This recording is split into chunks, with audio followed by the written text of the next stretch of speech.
Hello everybody and welcome to another episode of Box Office Talk. This is the show where I break down what happened at the box office, see if my predictions for the top 5 are correct, then make predictions for next week's top 5. So let's get right on into it. Last week I predicted that number 1 would be Spider-Man Across the Spider-Verse, number 2 would be Transformers Rise of the Beasts, number 3 would be The Little Mermaid, number 4 would be The Boogeyman, and number 5 would be Guardians of the Galaxy Volume 3. And unfortunately, I got really bold with my predictions last weekend, like trying to predict like Spider-Man's gonna have like this crazy hold, a hold no one's ever seen before. Transformers, I don't believe those estimates. I don't think it stands a chance.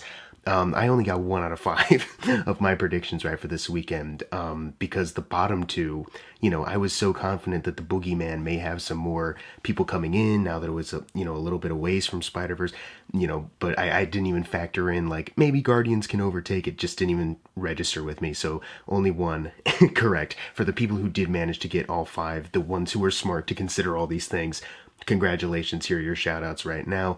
Let's go over what happened in the overall top 10. Number 1 was, of course, Transformers Rise of the Beasts. We will get to Spider-Verse in a second, which will be interesting to talk about, especially in context for next week. But as far as me going, like, the estimates from Paramount are like, 60 to 70, and, this is like, like a week before the movie even comes out. Like, I don't even believe that. Like, is there really that much of a drive? But lo and behold, the movie had an opening weekend of $60 million. Now, this is on a budget of $200 million, this one, so not quite as expensive as some of the other Transformers movies have gotten. It's a little bit more than Bumblebee, maybe even a little bit more than the first one from 2007, but it's kind of in between all of them, which is a little bit safer. It had an opening weekend $39 million over Bumblebee and $16 million over The Last Night. It was $10 million below the 2007 movie, so it's the third lowest opening weekend for the live-action Transformers films, but if you're only 10 million behind the 2007 movie, that's not too bad, I think, especially if you can, have opening weekends higher than the last 2 movies, especially the 5th one, which was kind of seen as like the death of the Michael Bay Transformers movies, because financially it didn't do as great as it should. So I think, that's a good spot for it right now. Domestically, it still needs 67 million until it outgrosses Bumblebee's entire domestic run, and then, it's going to outgrow some of the other live action films. Worldwide, it is sitting at $170 million this weekend, so 30 million shy of the initial 200 million production budget, which is pretty good. It still needs 295 million until it outgrosses Bumblebee's entire worldwide run. So we have a little ways to go, and I'm hoping that this can pan out and be a success, because I thought this was a pretty fun movie. I thought it was pretty good. I know some people have nostalgia for the Bay movies, and there has been like some like Michael Bay revisionism that you can find on Twitter, and I've always had a soft spot for the series just based off of childhood nostalgia, and also just, people are very quick to write off those movies, and I always was able to be like, I even in the movies that I really hate, there's something about them that's interesting to me, you know what I mean? That being said, something like this being a little bit more successful, the approach to making this Transformers movie is kind of more of what I want to see, you know what I mean? So if this can pan out and be, a big success for Hasbro and Paramount, then I think that would be really cool. We'll have to track how it goes, though, because on the audience score for Rotten Tomatoes, pretty high. I believe last time I checked it was the 90s. It has an A- cinema score, but, critically, it does have that, little splat. And next weekend it is competing against not just the new Disney Pixar movie, but The Flash, you know what I mean? So the chances of this having a drop, not entirely like, but almost equal to Fast X a couple weeks ago, for example, that could play in here, you know what I mean? So I don't know, especially because when we get to number 2 in a second, Spider-Man, for example, is very close to this one, and the one that has better reviews and also currently has better reviews than The Flash is Spider-Man, you know what I mean?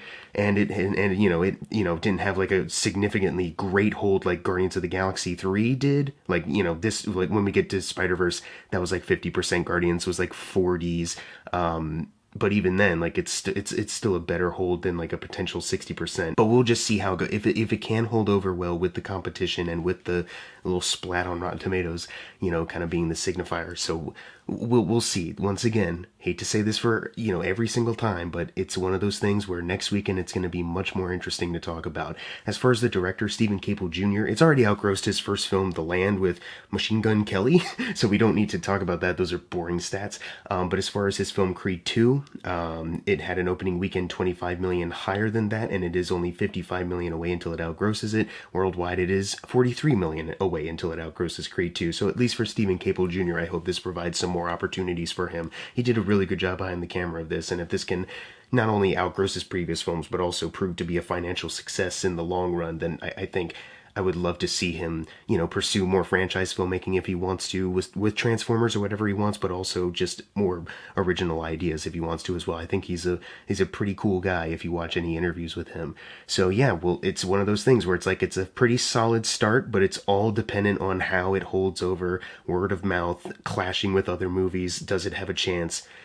We'll see, you know what I mean? That's all I can really say on this. Let's move on to number 2, which is, I've already said it a couple times before, but it is Spider-Man Across the Spider-Verse. Like I said, dropping only a little bit over 50%, which is not the crazy great hold that I wanted. I think in my head I was like, man, the word of mouth is going to be so strong, it's going to have a better hold than Guardians 3. It's going to be like a 30% drop, and that's not really what happened. It dropped around 50%, but it was a good 50. It wasn't like, like bordering on 60%. It was like right in the early 50s. So that's good. It made $55 million this weekend, though, which adds to a domestic total of $225 million. So it has already outgrossed the entire domestic run of Into the Spider-Verse by $35 million, and also The Amazing Spider-Man 2 by $23, and both Venom films by $12 million, which is very funny. I found that very interesting to see when I looked at the stats that both Venom movies had a domestic run of like $213 million, which was kind of crazy. It still needs 37 until it outgrosses the first Amazing Spider-Man film, but at this point it definitely will get there.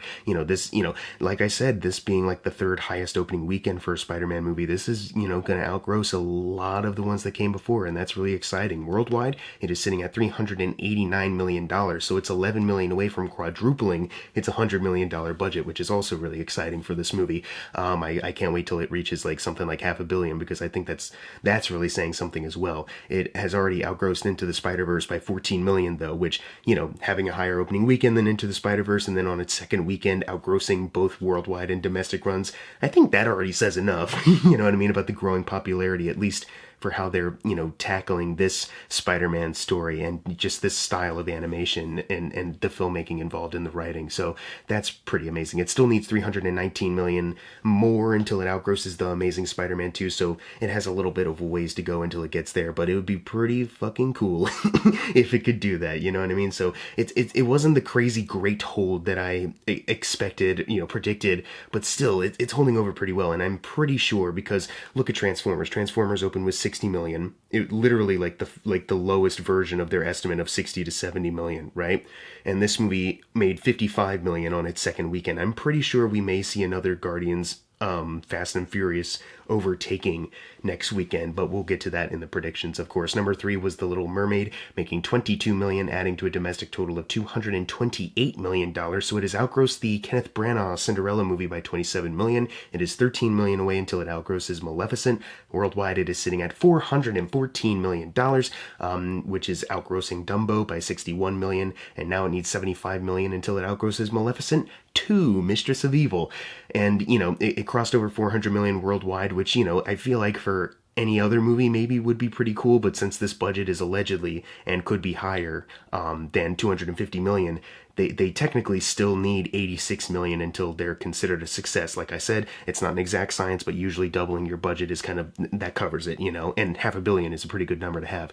And it's inching slowly towards that, but I'm definitely sure, based off of just how Disney was riding on a high in 2019 with Aladdin and The Lion King back to back, and then the years before with Beauty and the Beast and The Jungle Book, they probably definitely expected something way bigger, and that's not happening here, you know what I mean? Which I guess bummer for people who are fans of this movie, but I don't care, you know what I mean? Like it's a remake of it's a remake of something that is like vastly superior in every single way, and this movie has outgrossed that financially, so it's like, I don't care.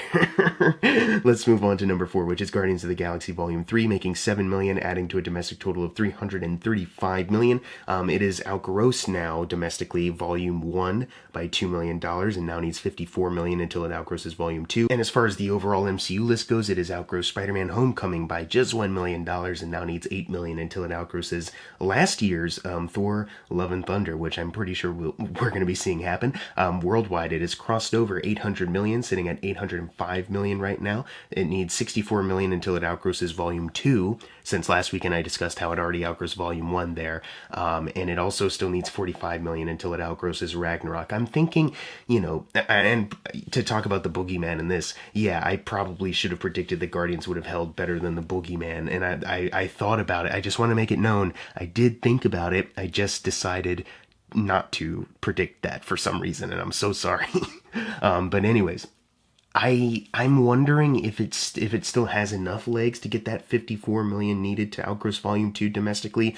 Worldwide, it's looking like more likely worldwide it could outgross Volume 2 there though. So, it'll be interesting to see how it continues to hold domestically, but I think worldwide we're on a little bit of a better track there as far as outgrossing 2 goes.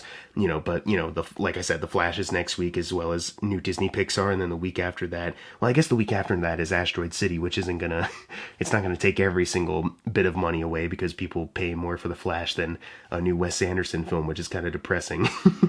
So, it doesn't matter. We'll see how it goes. Let's move on to number 5, which is The Boogeyman, making 6 million, adding to a domestic total of 24 million. Worldwide, it is sitting at 39 million, so they technically have crossed over the initial production budget of 35 million, but they need double that to be considered a success, so they still need 31 million, and it's not looking like it's going to have that hold. If it did somehow manage to make a little bit more than Guardians 3, then maybe I'd be like, well, I don't know, it held over pretty well here.